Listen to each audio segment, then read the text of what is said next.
Introduction. Black fatigue runs deep. Jumaane D. Williams is a black man. He is a New York City public advocate. In passionate and tear-filled extemporaneous comments at a press conference regarding the killing of Ahmaud Arbery, Breonna Taylor, and George Floyd in the spring of 2020, he said this about the impact of racism and police brutality on the black community. I am not okay. I am not okay today. I want to give the black community permission to say, I am not okay. I am tired. I am tired.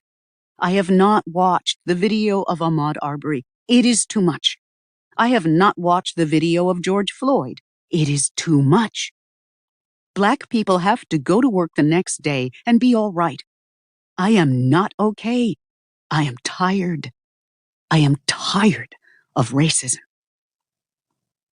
Williams described black fatigue.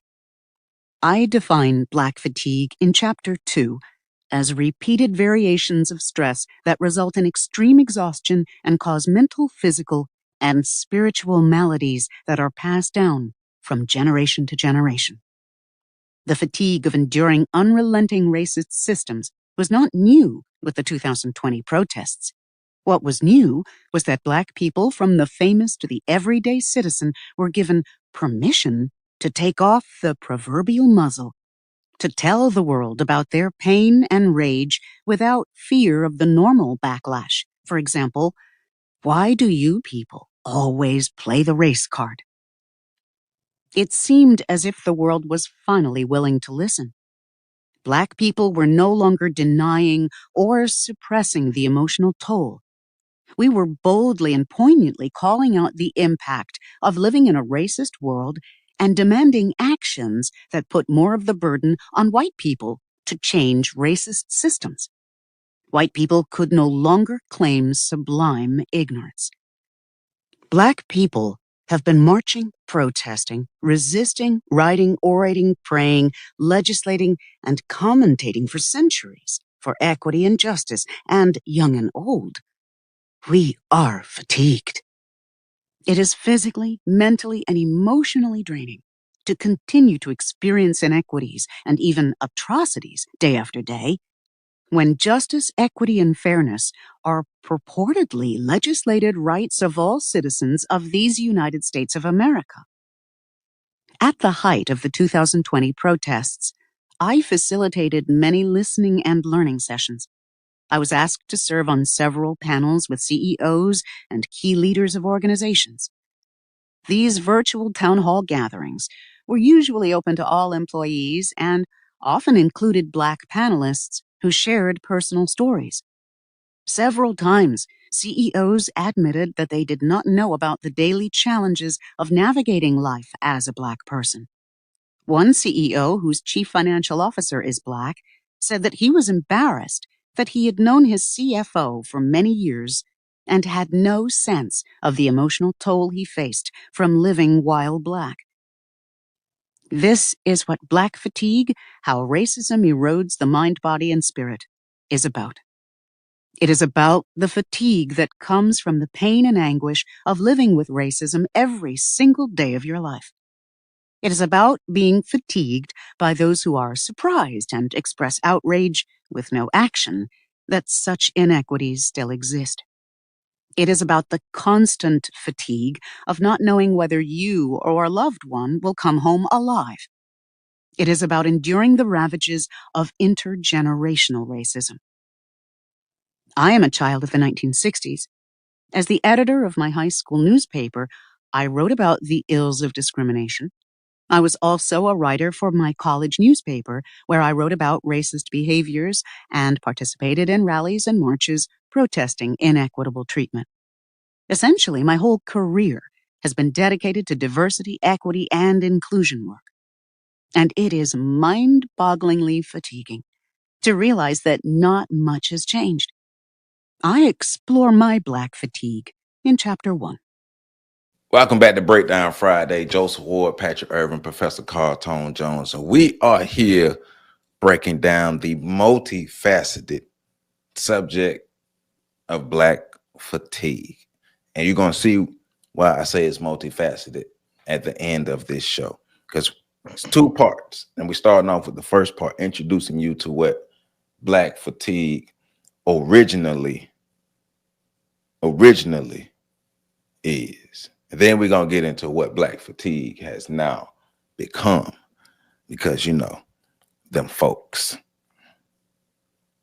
So that's what we're getting into. So that was a reading of a chapter of the Black Fatigue book by Mary Frances Winters. This book came out in 2020 to describe how racism erodes the mind, spirit, and body. Basically, Black people being tired of dealing with racism and the racist system and starting to now talk about it. But that's the basis of the Black Fatigue. So, like I said, we're going to start off with the first part of like getting into what Black fatigue is and how it affects us and all those things there. But then we're going to get into the twist in Black fatigue and why it is what it has become. So, Pat, man, I want to start with you, man. Are you, as a Black person, are you fatigued? I have intense, severe, clinical WWF. It is very severe. I think I'm the worst case that I know of. Easily the worst case that I know of. When I talk about it amongst my other people that are suffering from WWF, clearly they're having it at the levels vary, but nobody is quite as bad as I am. It makes it feel a little bit worse. It makes it feel a little bit more hopeless that there's nobody for me to relate to. And then this whole thing we're going through right now with Black fatigue is, you know, it's making it worse. It's making it worse because more of the WWs are in my face, making me effed. Hey, before we go further, because you got this playing with WWF is for the people. Make sure y'all hit that like button. Make sure y'all comment. Make sure y'all subscribe and share this video. You see that finger? You know what that, man, put your fingers in that. If you don't hit that like button, and you're no longer part of the African American community, and you can't come to the cookout no more. So make sure you hit that like button. And I want to give a shout out to everybody who showed up to my lives.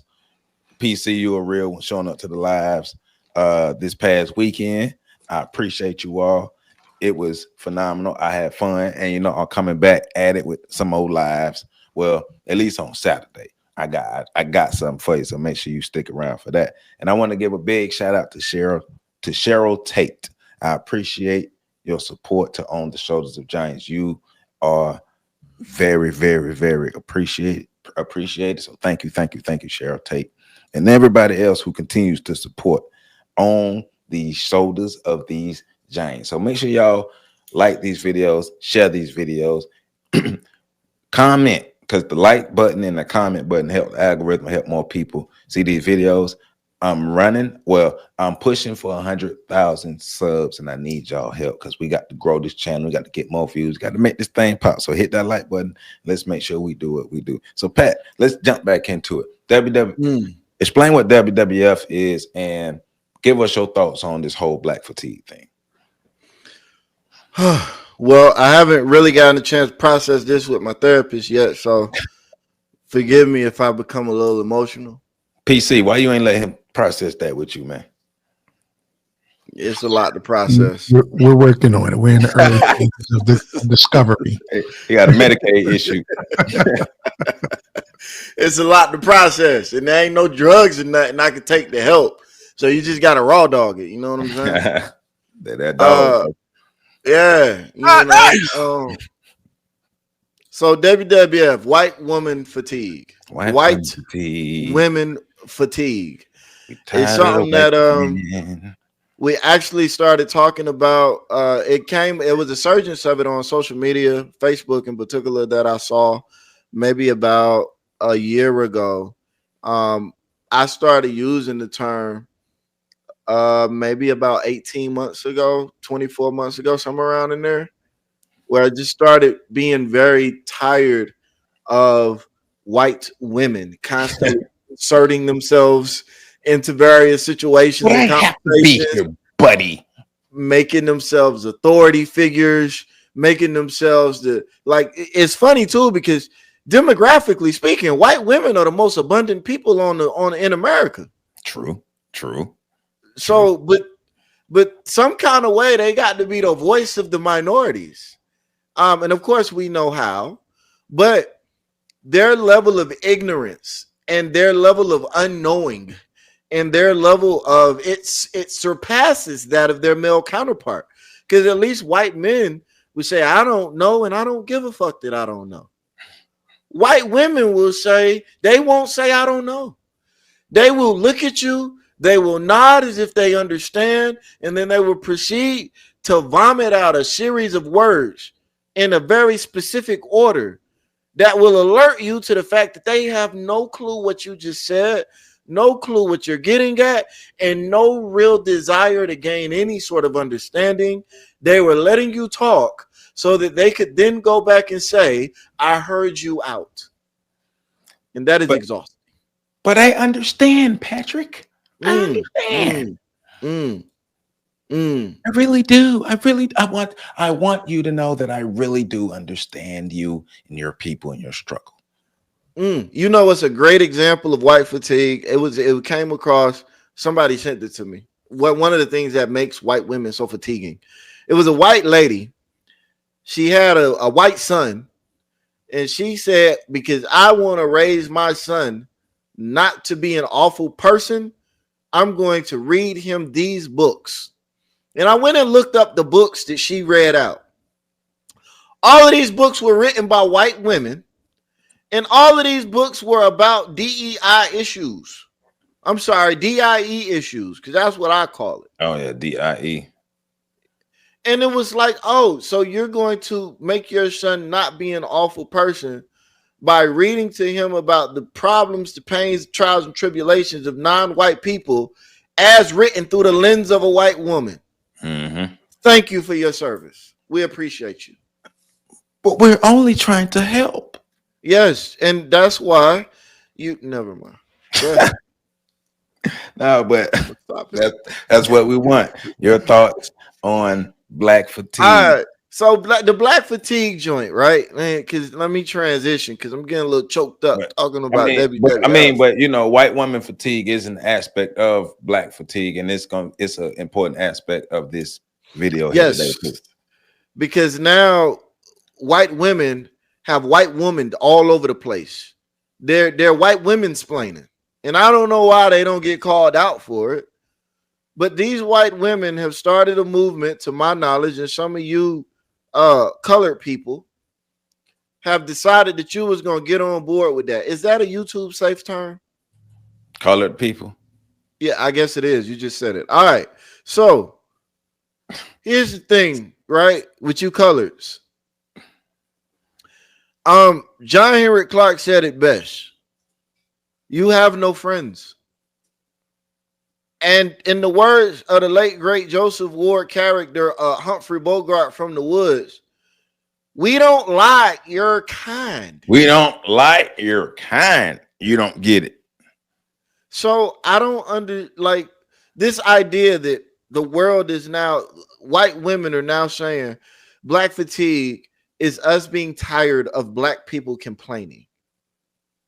Black fatigue is us being the world, the whole world. Here they go again, right? Painting the whole world in their lens. The whole world is tired of black people making themselves be the victims and pulling the race card. And everybody's just sick of it. And they've had enough. And they're really tired of not being able to say the N-word. They're really bothered by that. We know this is something they've been bothered by since Tupac was alive. You know, they can't say the N-word, and it really bothers them. And so now they've taken the term black fatigue and they've turned it into something that is totally not what it was meant for. And I got a call from the spirit of Miss Winters. The woman ain't dead, so the spirit was probably just one of the voices in my head. But it called me last night.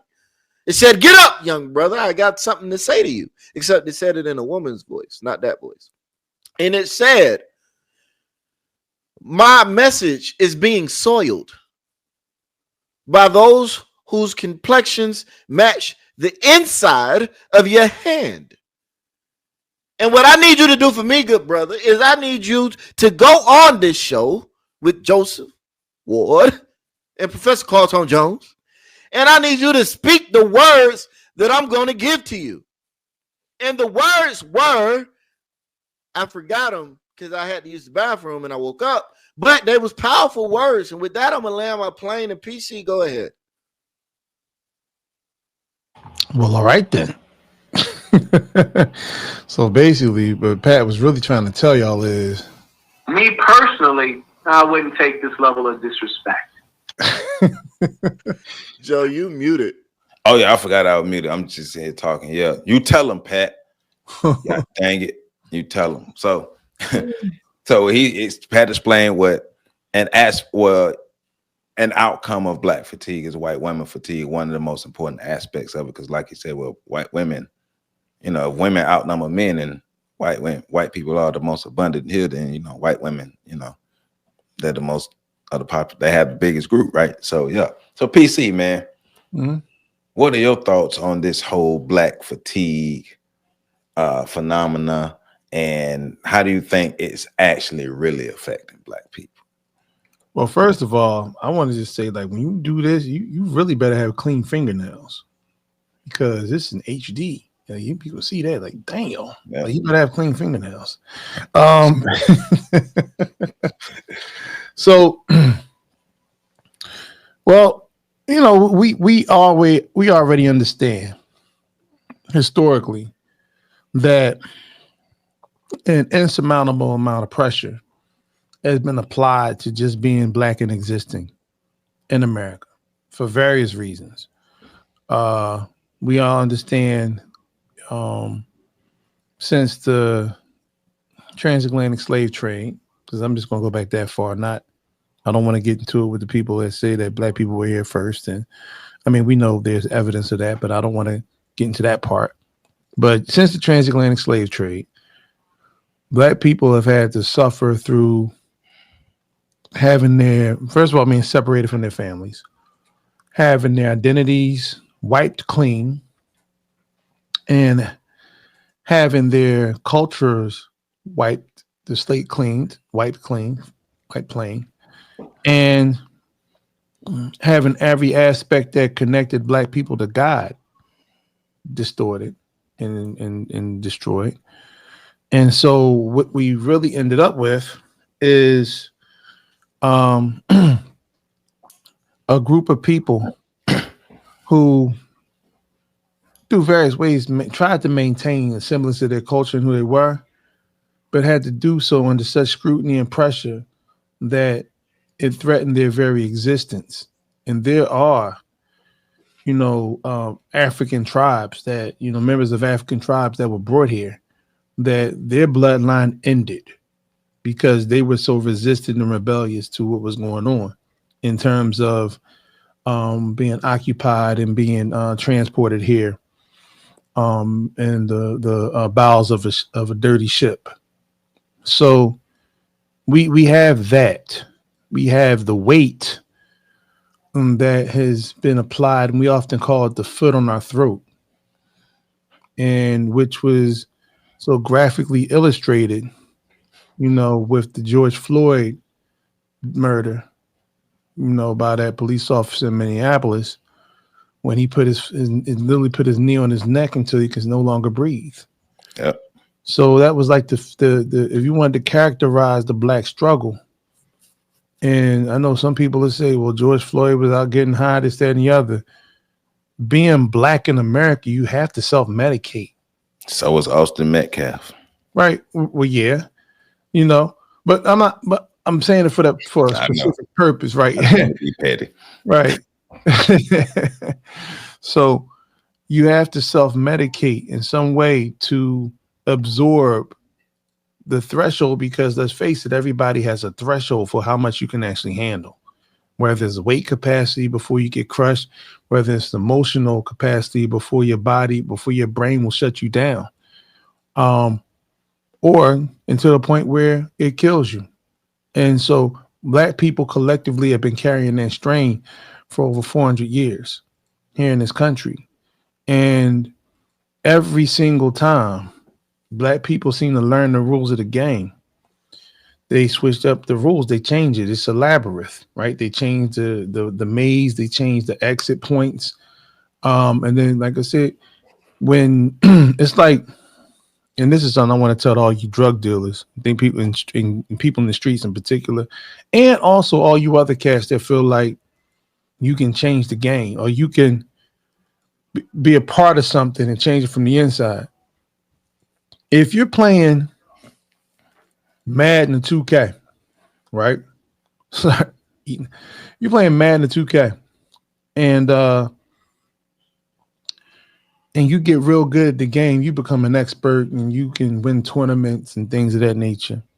You can even be ranked as high as #1 in the world. But the very next season, they changed something. They switched something up. And when they switch something up, now you have to relearn the game. In other words, the people who make the game can always change the game. They can always create it to make it more difficult. They can put certain attributes in that give certain players advantages. They can do whatever they want because they make the rules of the game, and then you're trying to play the game and win the game and get out the game. But every time you seem to master the game gets changed. That's the struggle and the stress and the oppression of black fatigue. You just keep pushing. It's like water hitting a rock. The waves just keep crashing on rocks. And eventually what you have is either a muddy or a sandy beach. That's what we're dealing with when you talk about that. That's why you see so many black people, they don't even want to play the race game. They don't even want to talk. They don't want. You've gotten the black beaten out of most black people. Most black people don't even want to identify as black because, and when I say that, I mean they don't want to identify it as is adverse to being white because they don't want that smoke no more. And it's not to say that it's not, and I'm not saying it from a standpoint if you standing toe to toe with your enemy. I'm saying you standing toe to toe. It's just you, and they have an armada, and you're facing that armada. Now you can stand the armada as long as you can stand it, but eventually we have a threshold, and so this is where we talk about white fatigue. And we have to start talking about, black fatigue, and we have to start talking about. First of all, acknowledging it because we blame it on everything, but we don't want to call it what it is. Racism, white supremacy. Acknowledging what it is, identifying who our enemies are. And I know for some of you Negroes, you have white friends and things of that nature. Newsflash, I have white friends too, but I still recognize that in the war, this is my nation. This is the battlefront for me. This is who I got to fight, and this is who I got to line up against. So, but it's to the point where it's beating the life out of us so much that all people want now is leisure and entertainment. Black people don't even want to build no more because they feel like as soon as they build something, white people will tear it down. I remember having a conversation with nationalists and Pan-Africanists talking about, building in down south. And, I spent some time in Mississippi and I saw the vast number of land that black people own, but there was, underdeveloped and overran because they couldn't afford to keep it up. And I'm like, damn, if we got down there and bought some of these, everybody makes 6 figures. So we brought everybody down to Mississippi and revitalize the economy. We could have black ownership in black townships, and we can sort of revitalize black communities, especially black communities that have been forgotten. Right? Yeah. But as soon as I mentioned that, first thing people said was, as soon as you build it, they're going to do it like they did Black Wall Street. And they're going to bomb it. They're going to do it like we always see in the end that somehow, some way, white supremacy, the controllers of white supremacy is going to do some damage and harm to us in regards to how we move, and so we understand there's going to be a limit, a capacity to how much we can actually put back. And you look at it, look at all the black wealth class, right? I mean, I'm not even counting the entertainers and athletes. I'm talking about the so-called black middle class. You look at it, and you look at their adverse reactions when you talk about building up or bringing up, pulling up the rest of the community, which the Talented 10th was originally supposed to be designed for. You know, they have no interest in that because they know that the second they bring us up, the morsels that they have been able to gather, they believe that those things are going to be in jeopardy because they are themselves tethered to the group that's still putting the foot on or the knee in the backs and the throats of the rest of the black population. And you know, like with that, I'll land my planes. I know we're gonna go a few other places. Well, it's interesting you end where you end at the tethers, because we're gonna talk about them. I had to write that down and circle that. We're gonna come back to that. I want to say this piece, and then we're gonna come back to that because you know here's the twist in it. So I was looking up black fatigue, and I found racial battle fatigue. Have you all ever heard this term, racial battle fatigue? Yeah, I just saw it. Okay. I mean, I've heard it in the past. So for those who haven't, racial battle fatigue is a term coined in 2003 to describe the psychological stress responses from being a racially oppressed group member in a society on a historically white campus. So this is more so specific to black people in an academic space on the campus. And I think this was introduced by William A. Smith, a professor in the Division of Ethnic Studies and Department of Education, Culture, and Society at the University of Utah. It says the framework intends to offer a lens to better understand racial undertones of a campus environment and educational experiences for people of color. Smith's research was originally conducted on black faculty, both men and women, and then on black college students prior to a more focused examination on African-American men.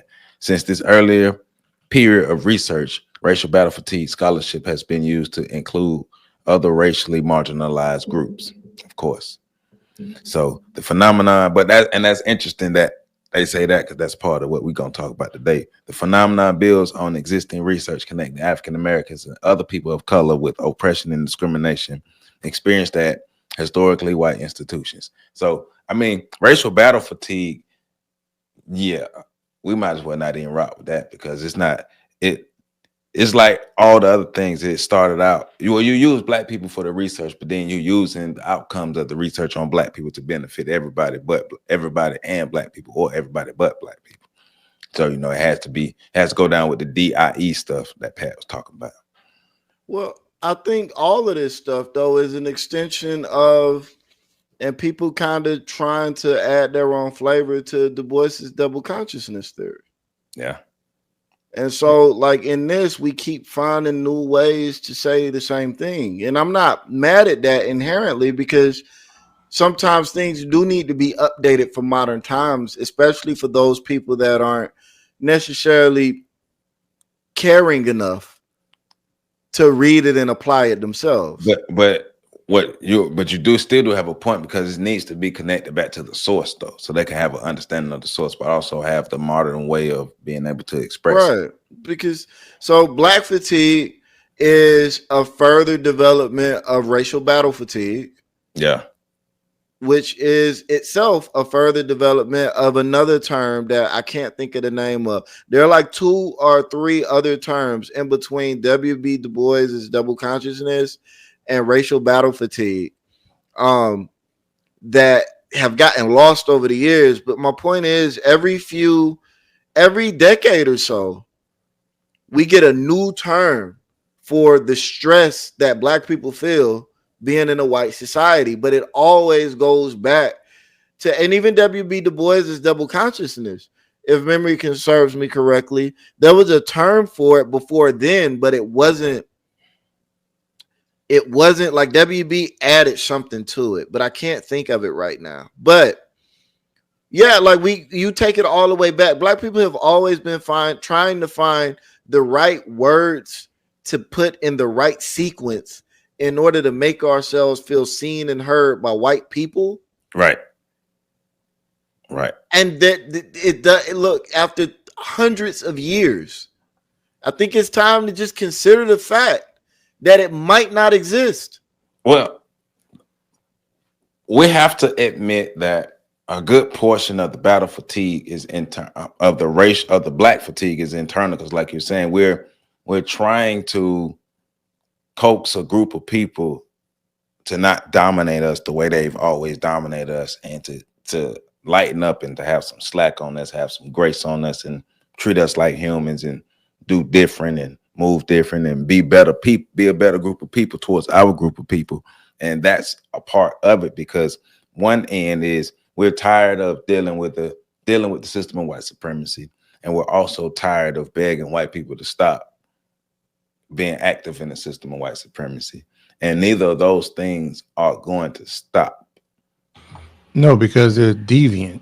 Right. And when you're deviant in nature, and there's no such thing as stopping.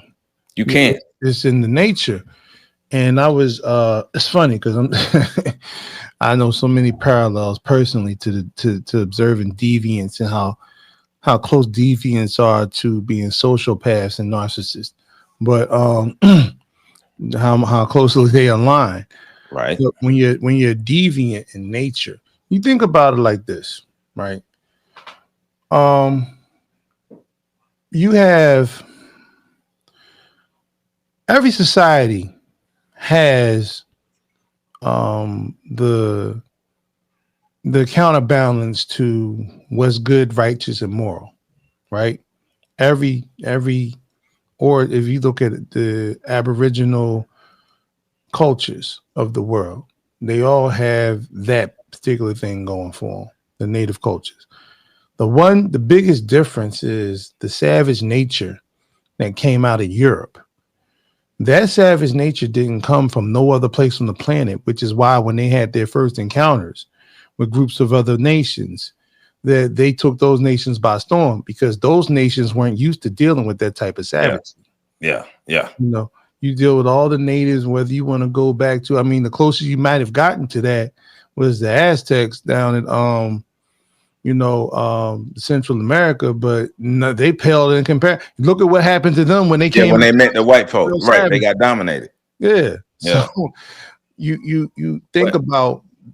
Well, go ahead. I'm sorry. No, but so that's one of the things Chancellor Williams was getting at in his book, Destruction of Black Civilization, that it's been 6,000 years, and we have 6,000 years of evidence and information to tell us about warring groups of people, and we still haven't learned our lesson, because the same mistakes that we were making. Look at their mythology.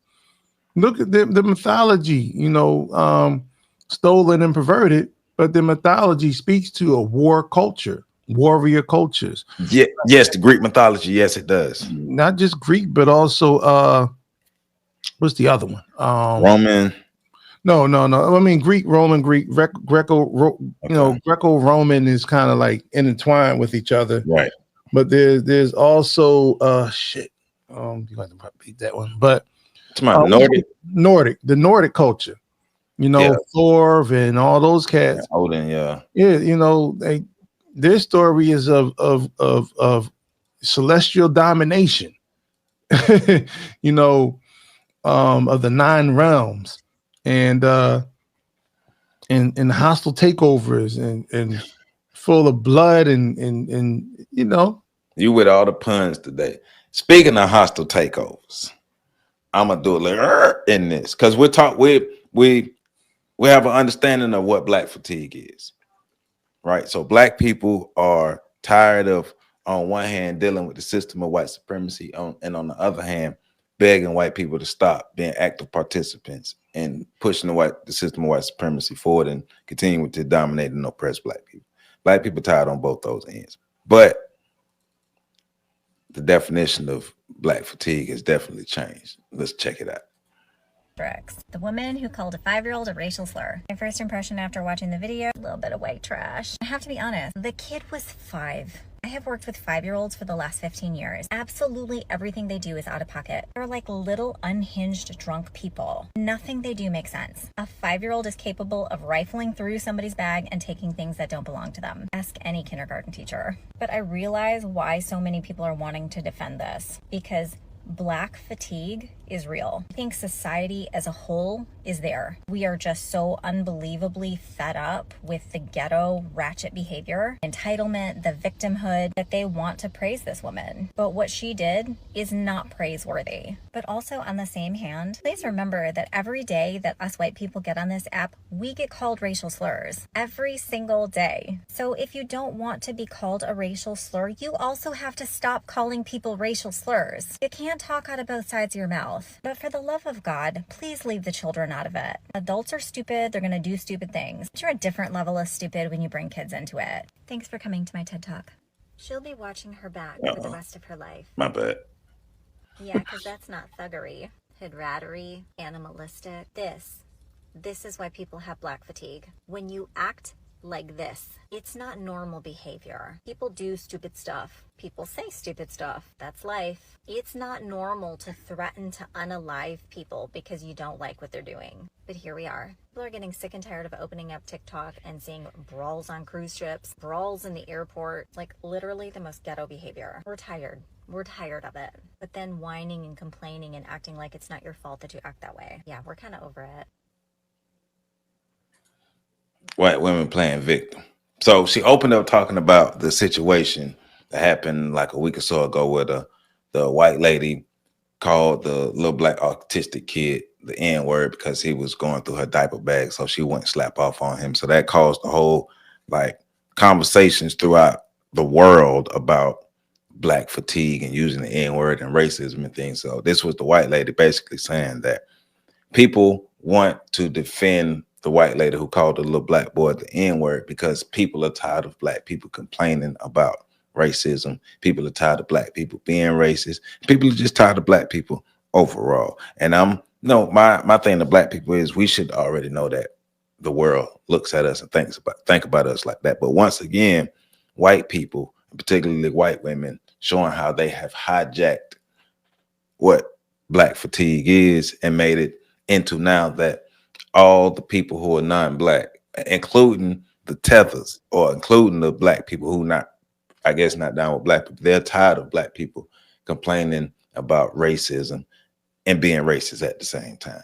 So yeah. So go ahead, PC. What's up? No, it's rich that the most privileged group is also the most who it's like white women will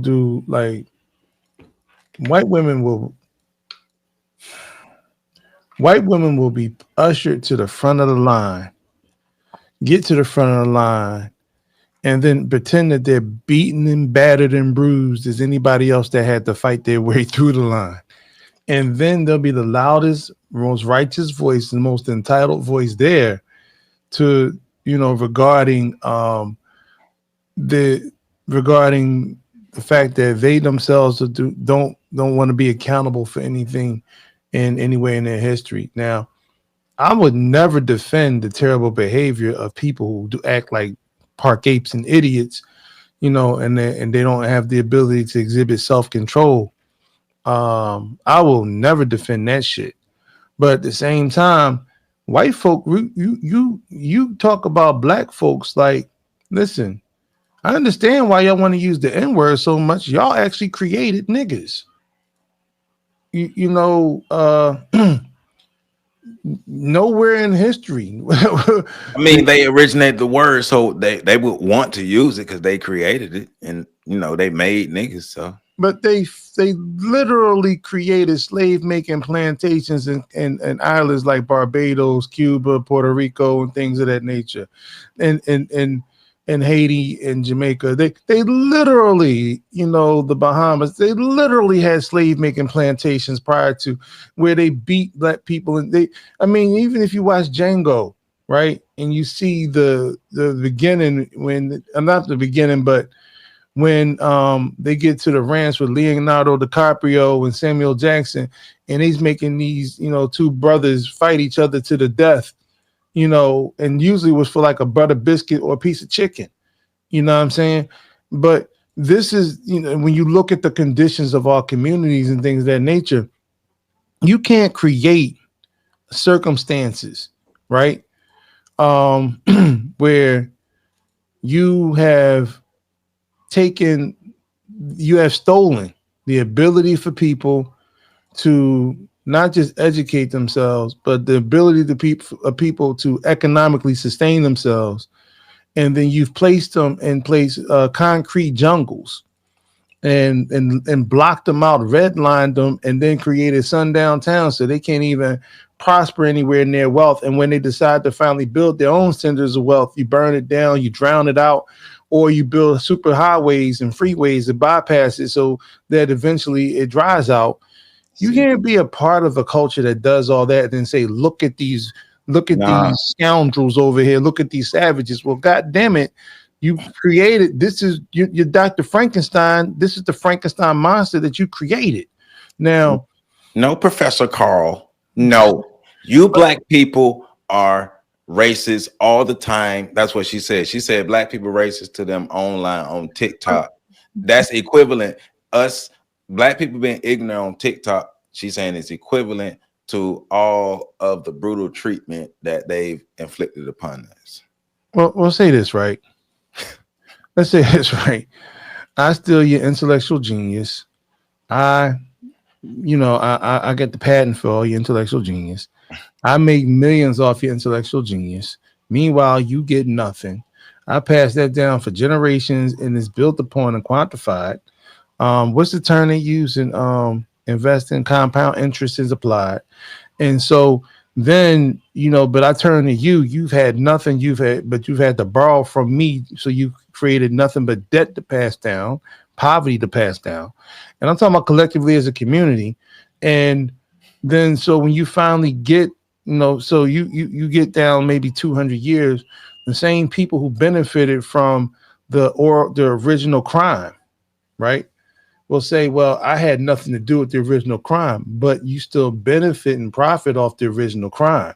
Nobody's profited more than white women. Nobody's profited more from DEI than white women. Nobody's profited more from affirmative action than white women. Nobody's profited more from having villages, communities, and townships burned to the freaking ground than white women. Man, claiming claiming that they've been raped by black men, that they were raping themselves. So I don't have a lot of patience when white women want to be, because they seem to be real bold because they don't reckon that there will be a consequence for their actions. The frying pan won't go upside their head. Hey, like they did to so many black women that were on plantations at that particular time. So from that perspective, Becky's going to have a seat. Hey man, look.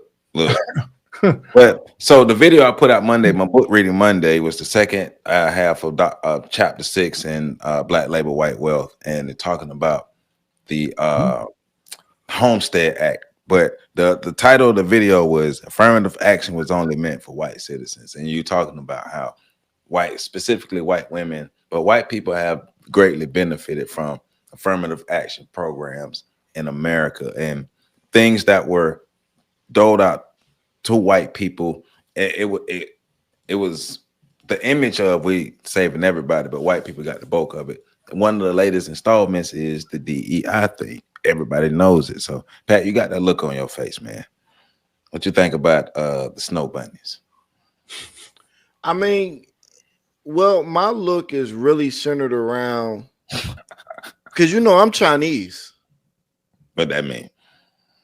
That means I love you stupid Americans getting on my app and being dumb as hell. I love it. I'm Chinese. You know what I'm saying? She said we're mad. I bet she voted for Trump too. That's crazy to say, but it's probably true though.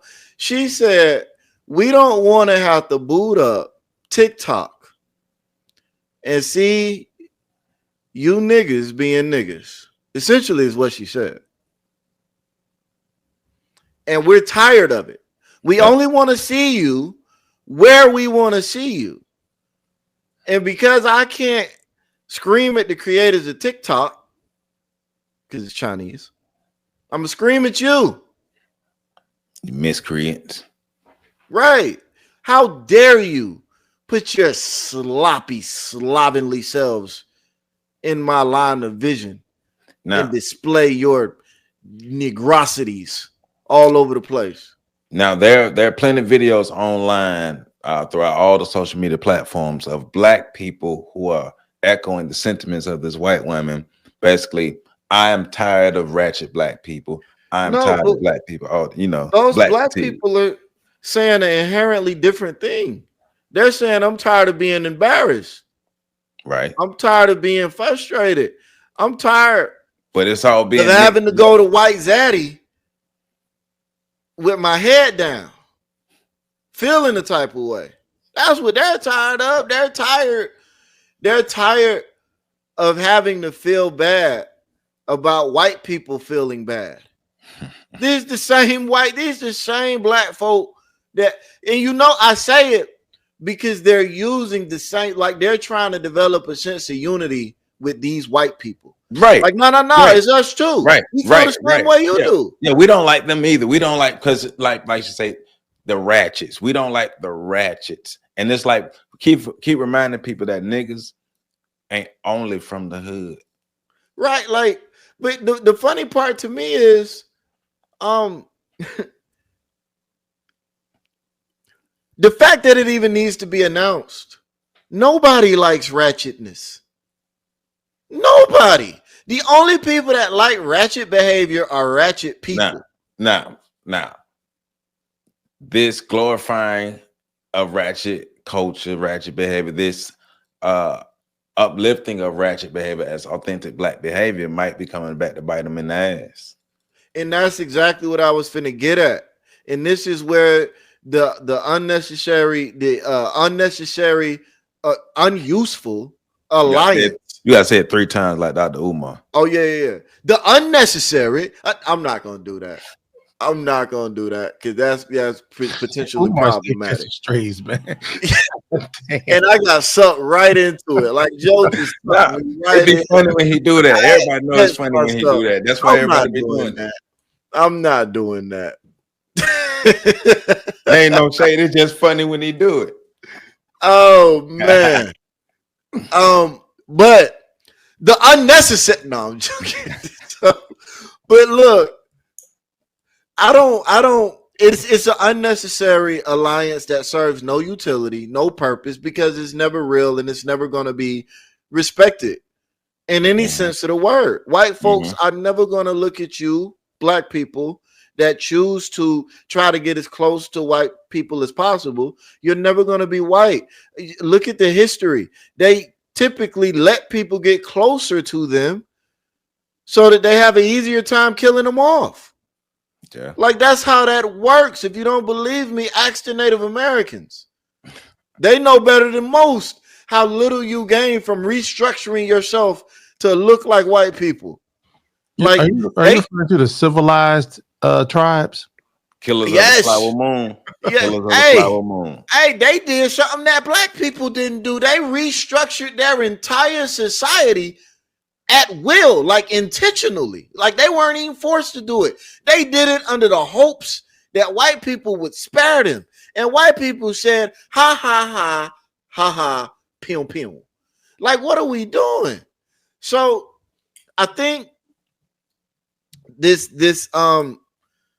alliance ignores the fact that these ratchet Black people are a small but very loud, very vocal minority in the Black community that have an outsized amount of power via influence that has been given to them by white people.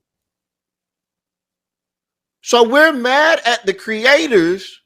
We're mad at the creations for doing what they were created to do because the creators are sick and tired of their creations being what they created them for. Yeah. I don't That's the understand ignorance in it. what they don't understand. Well, no, I understand what they don't understand.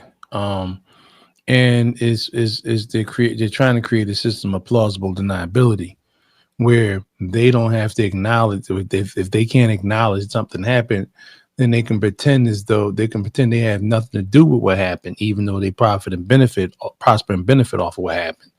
And Well, PC, let me ask you this, and then I'm gonna let you cook up. I want to ask you this. You think this is another component of meritorious manumission brought forward? For black folk? Yeah. Yeah. I think, but it's worse though. Yeah, I agree. Because I think they're doing it in meritorious manumission at the time was, these folk wanted to earn their freedom. Now this goes from earning freedom to I want to earn their praise. I want to earn acceptance. It's like that scene off of Blade, the second Blade, right? The goat philosopher. Right. You know what I'm saying? Right. We were talking about that earlier. When I forget what was his name, Scud, the white boy who became who started working on his serum and his weapons and stuff. And Blade had tried to had a detonator put in the back of one of the vampires' heads, and he tried to had a bomb. He tried to detonate it, and this when Scud came out and said, "I defused it, and the vampires are going to win. You're on the losing side." And he said, he was a what did they call them? I forgot. Familiar. Like a familiar, right? And he showed the tattoo on the bottom of his lip, on the inside of his lip. But then he said, "I'd rather be a pet than food." Yes, I remember that. Right, and black people would rather be pets than food. They don't see themselves winning. And I'm not talking about all black people. I'm talking about this particular group of black people who want to align themselves in the interest of white folk, thinking that by doing so, the rod will be spared on them and they'll be able to blend in. But go ahead, Jim. I'm sorry. But I think you were saying it earlier. But that's just it. We don't think, like, no matter what black people are saying, we don't think we could win, and our actions show that we don't think we could win. So that's why, like, I do agree that this is a part of meritorious manumission, because if the amount of videos that I've come across and I've seen preparing for this show of black people, basically like, we don't like ratchet black people, we don't like those black people, we don't like those black people. They're earning their stripes, but a lot of these people are the conservative panderists as well. Well, yeah, so here's what it is. Here's a part of it, right? And we've had this conversation before. These black people want to they're party crashers, right? These folk, they're party crashers, and they weren't invited to the party, the big party of white supremacy, the land of ultimate snow, and bland food and raisins and potato salad, stuff of that nature. So here's what they do. They get in, they sneak in, they become the life of the party. They become entertainers. They serve several roles. Either you're going to be an entertainer, you're going to serve us, or you're going to, create a situation where you make us more, you make us wealthy, right? And wealth. The second you overstay your welcome, we're going to have you escorted from the party. And if you kick and fight, our bouncers are going to unalive you on the party floor and then throw your carcass out the back door. That's what it is when you're black and you're trying to pretend or forget or move past the whole boundary of racism. When you're trying to cross the line, when you're trying to be one of those black people, and because it kills me when black people feel like they're the ones that can solve racism when you don't have the power to control racism. You don't, and the only thing you could do is build up your own power. But you find more black people anti that than you will the other way around. I think. Well, let me ask you this: in the black people who are trying to solve racism, do you think they're trying to solve racism in a way of begging white people to stop being racist, or they're like, we're going to figure out a way to defeat the system of white supremacy? I think they want them to stop. That's like one of those things when you're getting your ass whooped and you just want them to stop. You know, hey, you know, you curled up on the floor in the fetal position. You just want them to stop kicking you. You know, yeah. I mean, I can't really imagine being in that position physically, but I can assume that it would be a very helpless place to be. You know, somebody just whipping your ass, and you don't see them. Like it's like the only recourse is them stopping. You can't make them stop, and that's the feeling some people have. Now you have some people that'll muster up the strength and know that, listen, I'm gonna catch about 2 or 3 more kicks, but after I stand up, I'm gonna get back into this fight. But the majority of people don't have it to they want to risk those 2 or 3. As soon as I lift up, my ribs are open, you know, and they're not willing to take that chop. And you know, listen, it's hard for me to fathom giving up and doing those things. But I've seen the quit on so many people's faces, and I've seen the level of contempt they have for those of us who are brave enough. Because don't get it twisted now. They really want to do what we're doing, but they don't have the courage to do it, and they don't have the wherewithal to see it through. So when we start breaking through and we start experiencing wins, nobody is more upset or ashamed. We were talking about that earlier.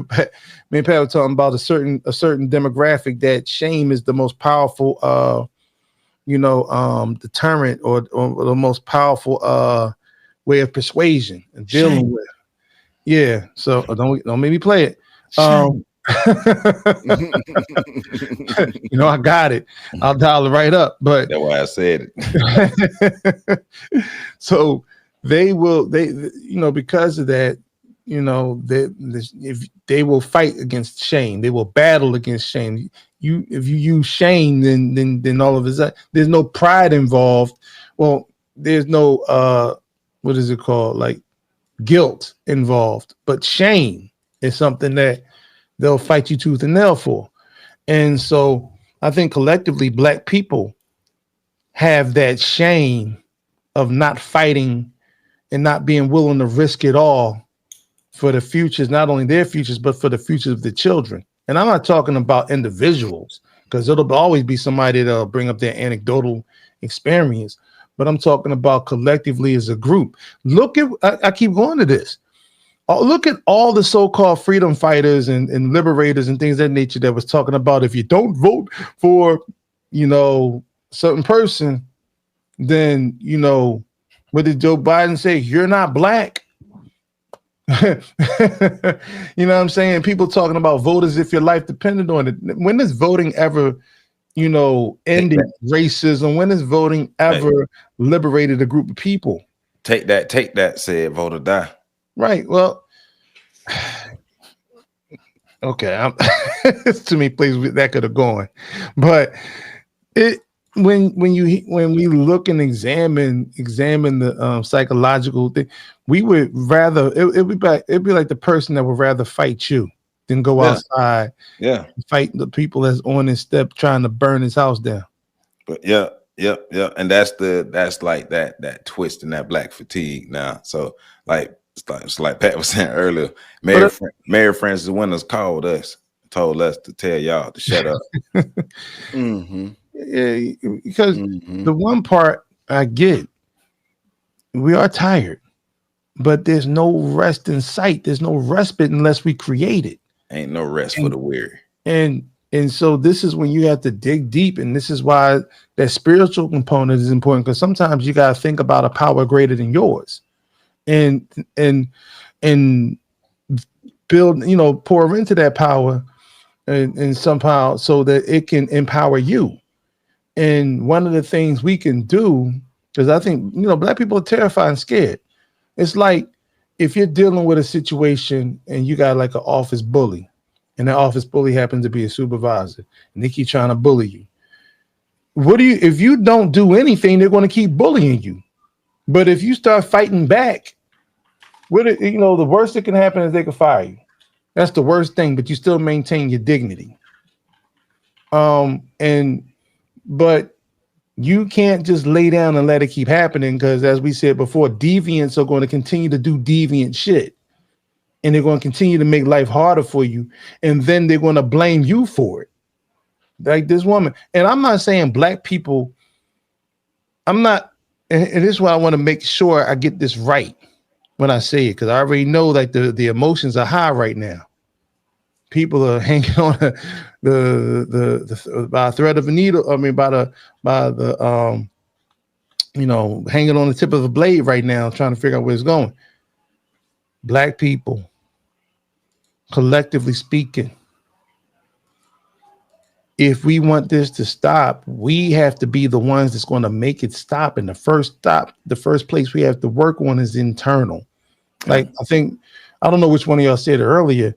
Our struggles are more internal than external right now, because as long as it's internal, they don't have to do much externally, but redirect us every once in a while. Right. We get close to finding a way. But we're it's like Fight Club. We out there, we're beating our own ass. But the redirection, that comes back to the manutorious manumission with the redirectors who are within our race. Well, you got to think about it like this, right? You got certain people, right, that identify as civil rights leaders, and they got talk shows now, and they got their committees, and they got their groups, and white women, and they like to go shop at supermarkets to prove their white supermarkets to prove their blackness. So you got you got all of these things going. Yeah, all these folk, right? Who keeps incentivizing them to mislead us and misdirect our energy and rage? Who keeps paying them? Who keeps giving them these network jobs? Who keeps giving them their stipends? Who keeps giving them their funding? It ain't black folk. Shit, if it ain't the lottery, black people ain't coming out every week. So, like I said before, these bourgeois, well, I said in conversation with somebody else earlier, the bourgeois is incentivized to maintain the status of the bourgeois. And we all have different types of bourgeois groups in our community that, whether you're officially boule or you just a bourgeois Negro who believe that you're in a higher class than the rest of these Negroes, socially and economically, right? Yeah, they different. They really do see themselves as a whole different group and culture of people. Oh, I've talked to them. They said they're from good crop. They use terms like that. Right. So when you have those types of divisions, then that means the people we're trying to dig down and reach down to, we gotta, in terms of addressing the things, we have to first, we have to do some things that are going to be hard to do. So think about it like this. In the ant colonies can grow up to numbers can grow up into the millions, depending on where they are. There is a specific type of, what is it called? I wrote it down just because I knew I would forget, I would lose the word. Parasitical fungus that they can contract, which once the parasite gets into them, they go crazy and they start to, right? It's zombify. Right. And the rest of the ants get together, take this motherfucker up to a branch somewhere far away from everybody and leave them there to die. We're not even World War Z zombies. We old school slow zombies. So that's how they save the colony. The diseased and infected, they get ostracized. We have accepted our lot in the bellows of society, too many of us, and so we don't see ourselves as change agents, and we don't see ourselves as in a war. If we really did see ourselves, and we're not in a war, we're just getting our asses kicked because we're not fighting back for real.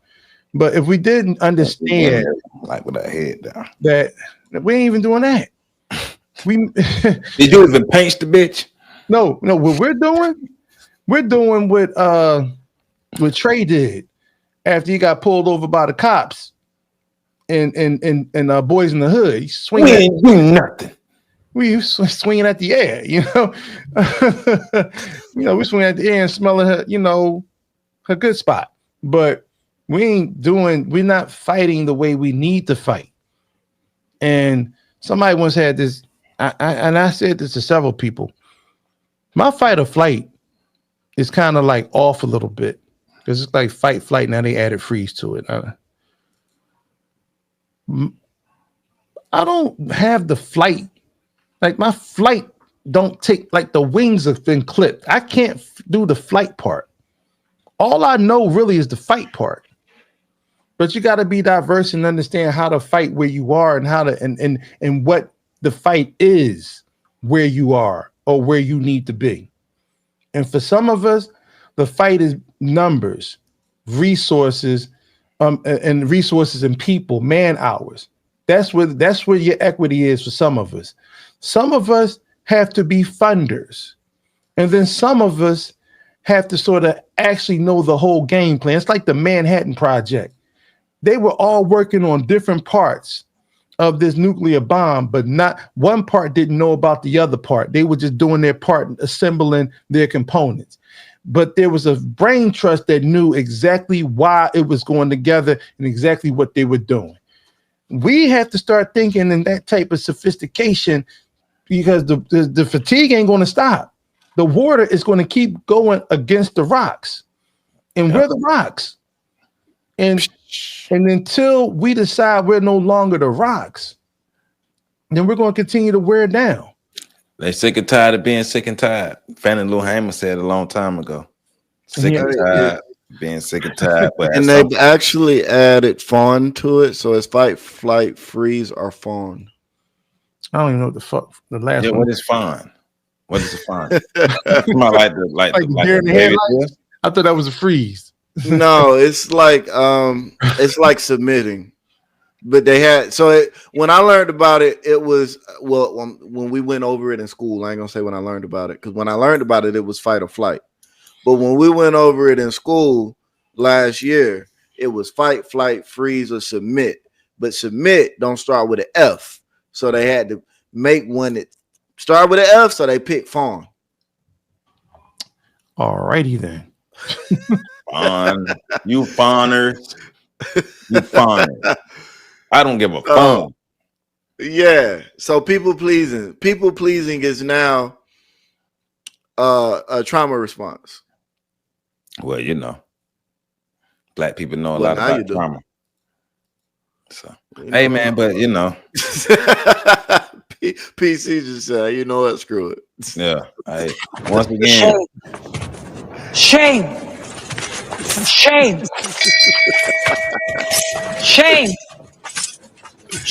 Yo. Shame. Hey, Mary Frances Winters gives that message to all of y'all who perverting her definition. They're not even perverting it, Joe. They straight up overriding it. Yeah.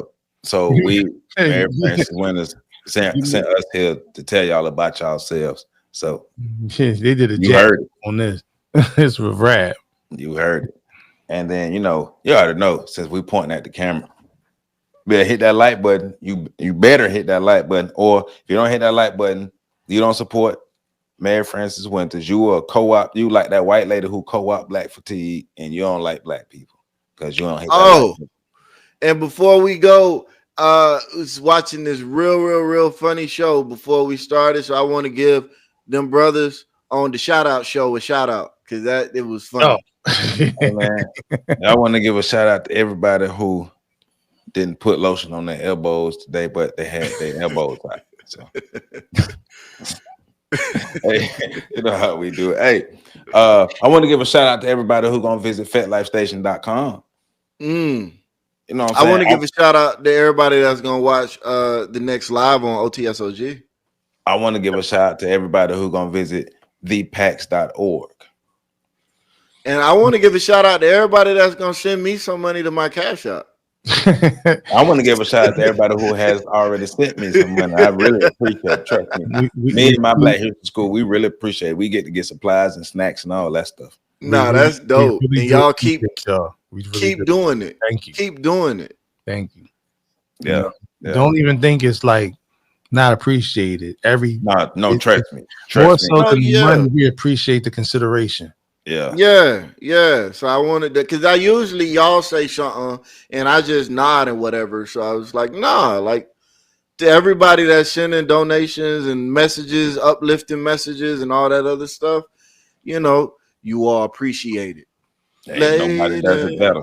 And there's that one brother in the comment section, man. He dominate the comment section. Yeah, that brother be having me one. I don't know his name. I can't remember. I know you was trying to say his name and you kept like doing one of my jobs. You was blundering it on the live, man. Oh, shout out to Travis Fulton. Oh shit.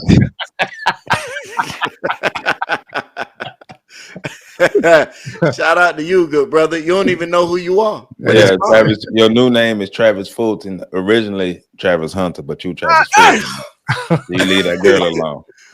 Oh man. Yeah, man. Hey, well, y'all know what it is. Make sure you support On the Shoulders of Giants. OnTheShoulders1.com is the website.